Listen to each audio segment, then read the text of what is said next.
Hey everybody, Jeffrey, Bang Rang Bow Wows. I want to make a quick little video today of something that I have a hard time with, is actually my dog doing a behavior too well. With Dodger here, he's my older dog, great dog, listens, knows a lot of different commands, but I've reinforced sit way too much with him. So that it's a go-to behavior that he always goes to it, and he's comfortable being there. But there's times when I don't want him to be sitting, and he'll do what I call a walking sit. You see that where he walks forward, but he never actually comes into a stand. So for high obedience, you want a dog that listens to you and doesn't do anything unless asked. So if I tell Dodger, back up, he'll move and he'll go into a sit. So the command back up shouldn't be you back up and lay down or you back up and sit. It's just the movement of you backing up. So what I actually have to do is work on getting that to happen, to redo the reinforcement and associations between the commands and try to unteach the sit. Dodger, come. So I do that by just capturing standing more often. You see that if he has anything to do with me, he's been trained to sit to ask for the treat, but I don't want him to sit for it all the time. Sometimes I just want him to stand. So what I need to do is I need to start reinforcing when he's standing and try to capture that behavior more often. So when I start my clients off on their first week, I tell them to just click randomly. And then when I start teaching them behaviors of sit and lay down, we often forget to continue to reinforce just standing there. So, it's obviously one that gets reinforced for dogs that jump up. I want to make sure that they're reinforced heavily for just simply standing in front of somebody.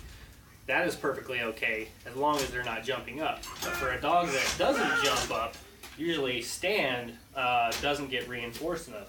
So what I do is I try to lure him into a stand, get him walking, and let him know that standing is something I want him to do. And so like I said, he automatically goes to a sit after so long, and I want to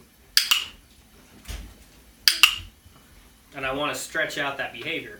So good thing to look out for is over-reinforcing one certain behavior over another, because you'll get into a situation where you don't want a sit. Like right now, I don't want him to sit. I want him to just stand next to me, such as like if you're going to teach your dog to heel. You want your dog to come to your side, but you don't want him to sit. You want him to stand. I just want you to heel, which means stand next to me. If your dog's always goes to a sit down, that's not what you're asking. So we want to make sure that we don't reinforce one behavior too extremely more than another. And obviously, putting this on cue is the second thing I wanted to make a video on. So when you go to put something on cue, such as sit is easy, and most dogs understand it. But do they understand it? Do they understand the cue, the sound you're making, or do they understand what you're doing? Dogs more readily learn off of nonverbal communication than verbal communication. So a lot of times you'll get this in a sit, where I can get him up, sit, and you'll get this. So, but that doesn't help you out when, say, your dog is across the dog park or in the backyard or he's not looking right at you, and you want his butt to hit the floor right where he's at. So what we have to do is we have to start making associations. Sit. With what his body behavior is. Dodger, sit. So right now I said sit, but he's not, his butt isn't hitting the floor. Now if I turn to him, he'll automatically go into his sit or a lay down. So knowing what you want out of a behavior and knowing what you're going to want in the future is a big part of training. I didn't think that I would be in this position where I would have a dog that would sit too often when I didn't want him to. Dodger, come.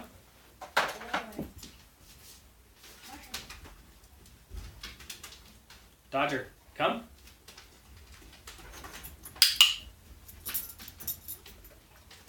Sit. Now granted, I'm not saying that my dog doesn't understand what sit means all throughout the day, but he doesn't know it as well as he could. If you've ever seen a dog that they're running across the field after a ball and you tell them down or you tell them sit and they just automatically stop chasing the ball and put their butt to the floor, that dog knows the command. It's not about my body language, if I'm facing the dog, or even I'm even looking at the dog. Sit. So the way I teach my clients to teach their dog to understand the sound, the cue more often, is to put yourself in that position. The dog is already in the behavior that I want it to. Sit. Now I'm not looking at him, I'm not positioning myself towards him. Sit. And he is doing the behavior. So it's making the association that what he is doing is the command, is what I want him to do. Sit. So I'm giving a command, he's doing it, he gets clicked for doing the behavior, and then reinforced for the click.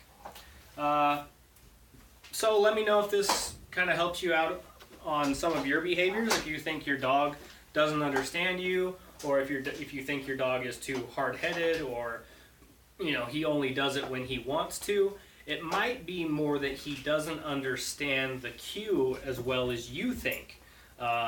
Training is about us more than it is about the dogs. If the dogs will do what you ask them to do if you provide the right amount of reinforcement and they understand what you want from them.